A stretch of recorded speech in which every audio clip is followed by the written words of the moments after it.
Hey everybody, so for this assignment, you're going to use Canva. Canva is a free online application, so you can download it on your phone or you can use it on your laptop, but it's free and it's kind of like a graphic design site. So it has like pre-made templates, it's got all kinds of fonts and elements and patterns and really cool things that you can use to create like Instagram post advertisements, flyers, invitations, certificates, anything really that you want. To log into Canva, it's actually free for you all with your student account. So if you use your school email and password, you should be able to log into Canva. Once you log in, you will come to this page. This is your home page. Now you can see when you log in that they have already kind of like options for you or recommended options, some preset things here at the top, or you can search content in Canvas. One thing that you can do is you can click create a design. You can then search here like invitation.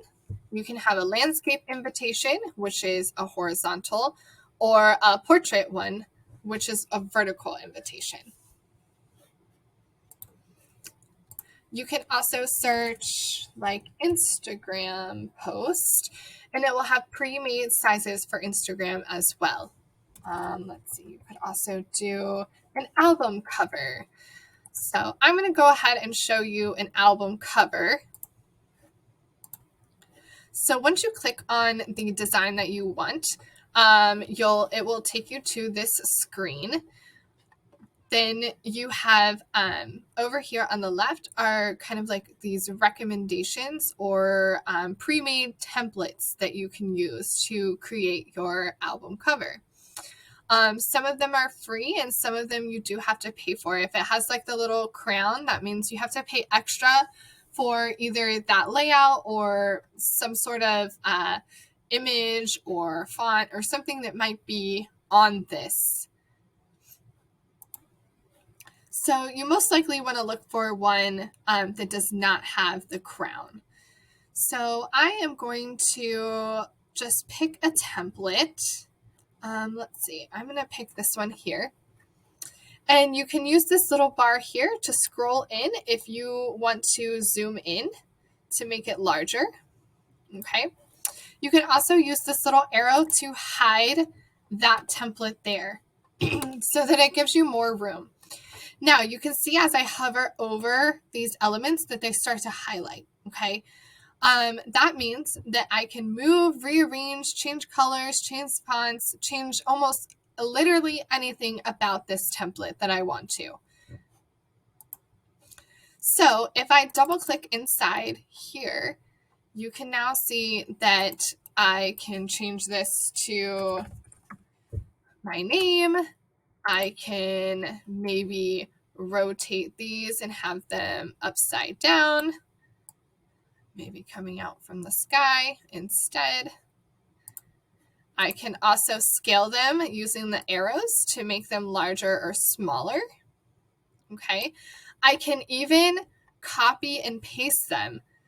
So if I do the little square button here, if I hit duplicate, now I have two of them.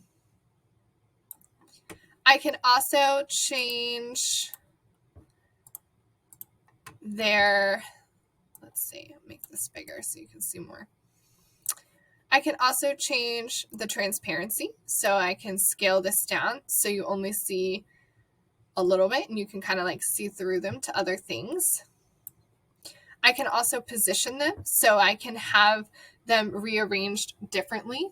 So for example, if I had another element on top of this, let's go here and grab, let's grab this guy.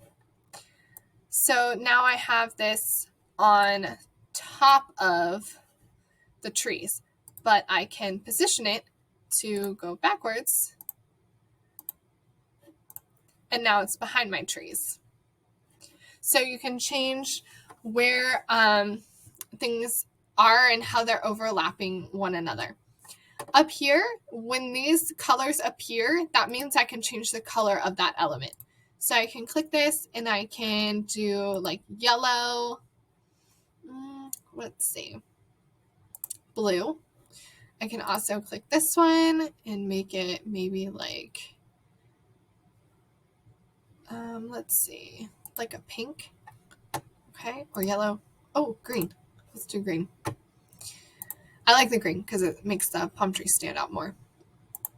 So anytime that appears, that means you can change the color of it. If the colors don't appear, then that means you cannot change the color of that element. But I do get an edit image, so I can actually click on this and I can play with like filters, kind of like Instagram.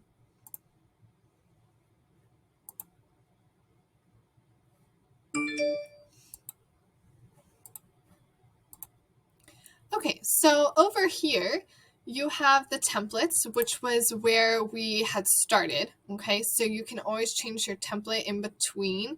If you decide, hey, I don't like this, I want to start with a new template. So I can click on something else. And it's going to ask me if I want to replace it. Yep. And there we go, I have a replacement. Now, if at any time I want to go back, I can just hit the little back arrow to undo what I've done, or the forward arrow to go back to what I previously had. When you click over here to elements, you get a few different elements. You get photos, videos, graphic, images, anything. But if you want, you can search up here. Let's say city. I can search photos. I can search graphic images, which are kind of like these little flat images as opposed to photographs. Videos that will play a video, or you can add some audio. Really, we're probably just going to focus on photos and graphics. So I'm going to go to the graphics. Let's add some more landscapes here, maybe. This is kind of cool.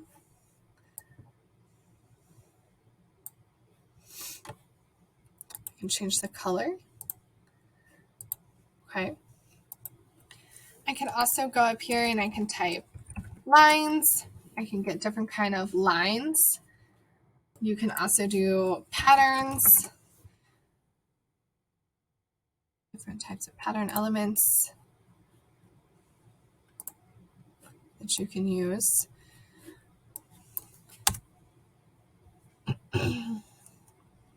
You can type in girl, different type of girl graphics, or you can do images. The frames, if I click on elements and scroll down, it will take you to frames. Frames are really great to help organize something or to kind of keep an image in a certain area. So for example, if I click on this frame here, it has like a template of just like a cloud and landscape. But if I go into palm tree and I look at maybe photos, let's say I want this one, I can click and drag and notice how it pops into that place. So it frames it out so that it's kind of like cropped. It's really great for laying out, like making things look really neat and organized. Also, if you want certain types of frames or like effects around the image, it's really great. And then if I click this, click the image, I can say edit image. That brings up your filters again. You can also crop the image. So now here I can adjust it or make it larger in that frame. So that is also really helpful. And there are multiple frames, which is pretty cool too. Because if you want to add multiple photos, then you can use that here. All right, next up, uploads. If you ever want to upload anything, you can click on the image, upload media. So you can upload your own work or own photos into Canva. And then it's got the little upload button. It's uploading. And then there's your image. And it will also save all your previous uploads. Next up is text. Text is really great because text or font can also kind of help to emphasize a feeling. If you have more of like a playful text, or like a hand script, it might look like a writing, or like a doctor's note. You can have like really bold text messages or text fonts that make something feel very loud. So text or fonts, I should say, are really great when creating works of art to help kind of push the feeling of your message across even more. So what's really great is you have these 3 basic ones here. And if you just click on them, it just kind of brings up, a standard text box. So when you click on the fonts, you can obviously scroll through and pick some of your fonts that you'd like to use. Of course, again, the ones with the crown, you do have to pay more for. So click on it, it changes the font, your font size is here, font color, bold, italic, and so on, okay? Now, what's really cool about the fonts here is that if you scroll down, you have pre-made font layout templates, which is super awesome when organizing your graphics so that your letters aren't super close together.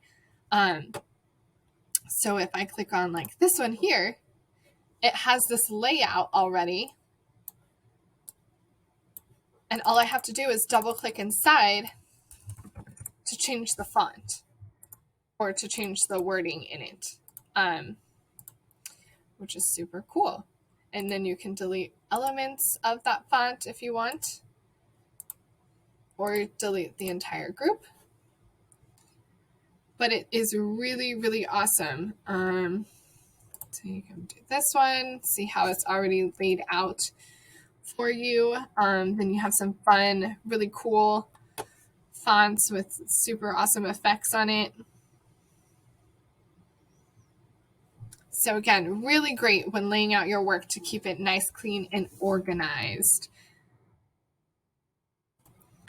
All right, and for this one here, if you click styles, this is really awesome because what happens is that if I click one of these, it kind of gives me like a color scheme, a font style for me so that I don't have to choose one. It kind of just does the work for me with what I have. So if I click this, it changes to kind of replicate, that font and these colors that it has, which is pretty neat. So it kind of does the work for me without me having to go through everything and kind of customize it. It gives me a nice random look to it. And I can kind of just like click through them and see which ones I like best. Okay, once you're done, let's say this is like my final product, I want to turn it in, I have to go to download. So if I click download, you then need to click the drop down menu and go to JPEG. It's the smallest size, meaning it won't take up so much room on your computer, and it'll be easy for almost anybody to open. So if I click JPEG and then I want to download, and then you'll notice that it starts to download. If it doesn't let you download, that means there's probably something there that you have to pay for. So be careful about that. Once it's been downloaded, you'll see it appear at the bottom of your screen on your laptop, and you'll notice that it was saved as Chivers.